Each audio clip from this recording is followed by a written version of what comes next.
السلام علیکم ورحمۃ اللہ وبرکاتہ۔ ناظرین، اگر آپ کو میری ویڈیو اچھی لگے تو لائک، شیئر اور سبسکرائب کرنا مت بھولیے گا۔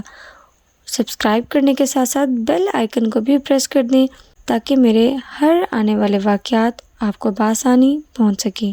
خباب رضی اللہ تعالیٰ عنہ بن الارد بھی انہی مبارک ہستیوں میں ہیں جنہوں نے امتحان کے لیے اپنے آپ کو پیش کیا تھا اور اللہ کے راستے میں سخت سے سخت تکلیفیں برداشت کیں۔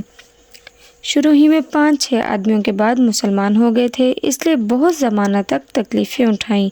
لوہے کی ذرہ پہنا کر ان کو دھوپ میں ڈال دیا جاتا تھا، جس سے گرمی اور تپش کی وجہ سے پسینوں پر پسینے بہتے رہتے تھے۔ اکثر اوقات بالکل سیدھا گرم ریت پر لٹا دیا جاتا، جس کی وجہ سے کمر کا گوشت تک گل کر گر گیا تھا۔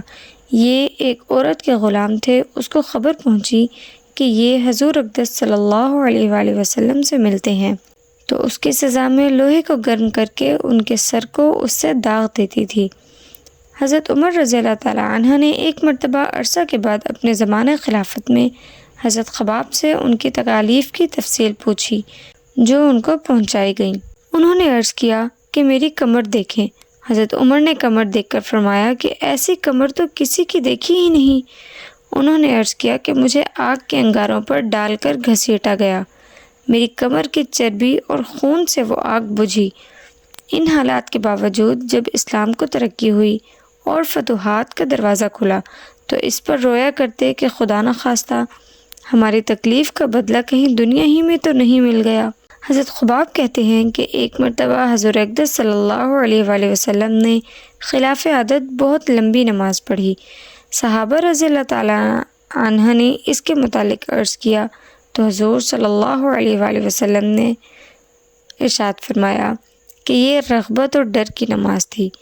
میں نے اس میں اللہ تعالیٰ سے 3 دعائیں کی تھیں، 2 ان میں سے قبول ہوئیں اور ایک کو انکار فرما دیا۔ میں نے یہ دعا کی کہ میری ساری امت قحط سے ہلاک نہ ہوئے، یہ قبول ہو گئی۔ دوسری یہ دعا کی کہ ان پر کوئی ایسا دشمن مسلط نہ ہو جو ان کو بالکل مٹا دے، یہ بھی قبول ہو گئی۔ تیسری یہ دعا کہ ان میں آپس میں لڑائی جھگڑے نہ ہوں، یہ بات منظور نہیں ہوئی۔ حضرت خباب رضی اللہ تعالیٰ عنہ کا انتقال 27 ہجری میں ہوا اور کوفہ میں سب سے پہلے صحابی یہی دفن ہوئے۔ ان کے انتقال کے بعد حضرت علی کرم اللہ وجہہ کا گزر ان کی قبر پر ہوا تو ارشاد فرمایا، اللہ خباب پر رحم فرمائے، اپنے رغبت سے مسلمان ہوا اور خوشی سے ہجرت کی اور جہاد میں زندگی گزار دی اور مصیبتیں برداشت کیں۔